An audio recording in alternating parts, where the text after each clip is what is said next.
ಬಿಸಿ ರೋಡಿನ ಬಸ್ ನಿಲ್ದಾಣದಲ್ಲಿ ಹಾಡು ಹಗಲೇ ಕಕ್ಕೆ ಪದವಿನ ಯುವತಿಯನ್ನ ಬರ್ಬರವಾಗಿ ಹತ್ಯೆ ಮಾಡಿದ ಪ್ರಕರಣಕ್ಕೆ ಸಂಬಂಧಿಸಿ ಬಿಗ್ ಟ್ವಿಸ್ಟ್ ಸಿಕ್ಕಿದೆ. ಇದೀಗ ಆರೋಪಿ ಕೊಲೆ ಮಾಡಲು ಬಳಸಿದ್ದ ತಲವಾರನ್ನ ಉಪ್ಪಿನಂಗಡಿಯಿಂದ ಖರೀದಿ ಮಾಡಿದ್ದಾನೆ ಎಂಬ ಸತ್ಯ ಬಾಯ್ಬಿಟ್ಟಿದ್ದಾನೆ. ಈತನ ಹೇಳಿಕೆ ಹಿನ್ನೆಲೆಯಲ್ಲಿ ಬಂಟ್ವಾಳ ಪೊಲೀಸರು ಬುಧವಾರ ಉಪ್ಪಿನಂಗಡಿಯ ಕೃಷಿ ಉಪಕರಣ ಮಾರಾಟ ಮಾಡುವ ಅಂಗಡಿಯಲ್ಲಿ ಮಹಜರು ನಡೆಸಿದ್ದಾರೆ. ಕಳೆದ ಕೆಲ ದಿನಗಳ ಹಿಂದೆ ಬಿಸಿ ರೋಡ್ ಬಸ್ ನಿಲ್ದಾಣದಲ್ಲಿ ಸಾರ್ವಜನಿಕವಾಗಿ ತಲವಾರಿನಿಂದ ಕಡಿದು ಬರ್ಬರವಾಗಿ ಹತ್ಯೆ ಮಾಡಿ ಆರೋಪಿ ಪರಾರಿಯಾಗಿದ್ದ.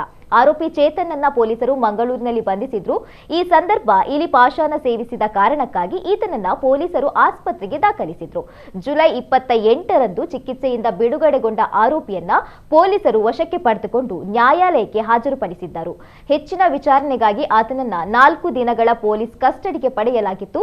ಬಳಿಕ ಆತನನ್ನ ಪೊಲೀಸರು ವಿಚಾರಣೆಗೆ ಒಳಪಡಿಸಿದಾಗ ಆರೋಪಿಯ ಹೇಳಿಕೆಯನ್ನ ಆಧರಿಸಿ ತನಿಖೆ ನಡೆಸುತ್ತಿರುವ ಪೊಲೀಸರು ಉಪ್ಪಿನಂಗಡಿ ನೇತ್ರಾವತಿ ನದಿ ತೀರದಲ್ಲಿರುವ ಕೃಷಿ ಸಲಕರಣೆಗಳ ಮಾರಾಟದ ಅಂಗಡಿಯಲ್ಲಿ ತಲವಾರು ಖರೀದಿ ಮಾಡಿರುವುದು ಕಂಡುಬಂದಿದೆ. ಆರೋಪಿ ಈ ತಲವಾರ್ ಖರೀದಿಗೆ ಫೋನ್ ಪೇ ಮೂಲಕ ಹಣ ಸಂದಾಯ ಮಾಡಿದ್ದ ಎಂದು ತಿಳಿದುಬಂದಿದೆ.